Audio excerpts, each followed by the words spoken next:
Hello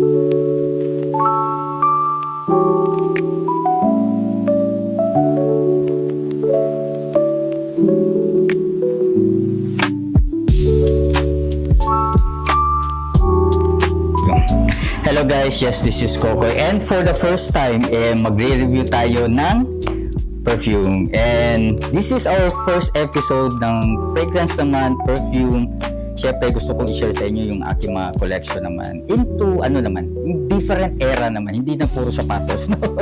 So this is my Club de Nuit Intense Man from Armaf. So nabili ko to guys sa best friend ko, talagang pinilit ko siya nabilihin to because galing pa talaga to ng Middle East, no? Although merong mga available naman na mga Armaf dito sa Pilipinas, but syempre doon talaga yung ano niya yung kanyang source, no? So nabili ko siya, secret na lang kung magkano presyo, but definitely okay na okay rin naman yung price, no? So medyo sikat to siya. It's because parang clone kasi yung ano nito yung system niya, no? So sa isang popular din na perfume, so definitely i-check natin, no? Although nagamit ko na to siya for 1 week or 2 weeks na, pero susubukan nating amuyin right now, no? Syempre iba rin yung parang focus ka lang sa pag-amoy kaysa yung naglalakad ka tapos aamoy-amuyin mo, so iba yun. So definitely check natin. So saan ba yung ano ito? Okay, ang bango na. So syempre ano natin, try natin. Ooh. Okay, very fruity. Ay, grabe, bango niya talaga. This is a must try guys if you are into office, even school. Wag muna sa school, office lang. Sa mga business transactions, sa inyong mga friends, pwede to. Not sa school because although kasi sweet siya, meron siyang citrus, lemon, or ano pa, after 1 hour kasi, and after 1 hour or 2 hours, medyo tumatapang siya into, or nag-evolve siya into woody, no? So medyo yun yung ano niya, yun yung amoy niya after na mag-matured yung scent, no? So right now na-amoy ko is citrus. Hinanap ko yung lemon kasi meron daw ano to merong lemon to pero walang maamoy. Pero ito yung sa nakikita ko sa ibang social media platform, ito yung hindi nila na-mention every time they review the Club de Nuit na Armaf Intense, is hindi nila naamoy yung naamoy ko na something every time na pumupunta ako ng Bukidnon. Which is ang pineapple. Yes, grabe, amoy na amoy ko yung pineapple. This is why gustong gusto ko yung amoy niya, because may pagka may shadow kind of, parang ano ang pineapple dito parang shadow siya in a sense. Kumbaga merong lemon, merong citrus, kumbaga yun yung tao, pero yung pineapple yun naman yung shadow, no? So maganda pagkaka-complement. Then again, this is after 1 hour and 2 hours nagiging woody na yung amoy niya. Woody, hindi naman siya matapang, no? Pero lalong sumasabog yung manly kind of fragrance, no, or amoy.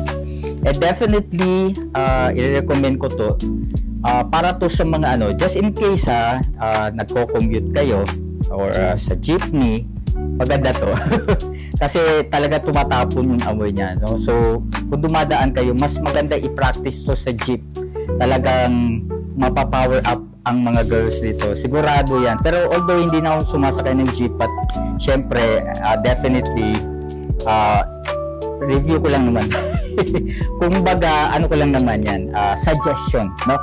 Magandang magandang gamitin to every time na dumadaan kayo sa jeep para powerful kayo. So basically I really love this perfume from Armaf. And actually, ito nilaunch to way back 2015, no? So, until now, nandito pa rin siya. It's because nice naman talaga yung kanyang amoy, no? And definitely, I love it. And this is the reason kung bakit binili ko siya sa friend ko. And right now, ayun, medyo na-addict na ako sa perfume. Pero, meron naman akong isang perfume which is my brand. Kaya ako nga ginawa ang video ito. Kasi ipopromote ko rin yung aking brand which is the LD Essentials Bad Boy Perfume. So, iba naman yung atake nito.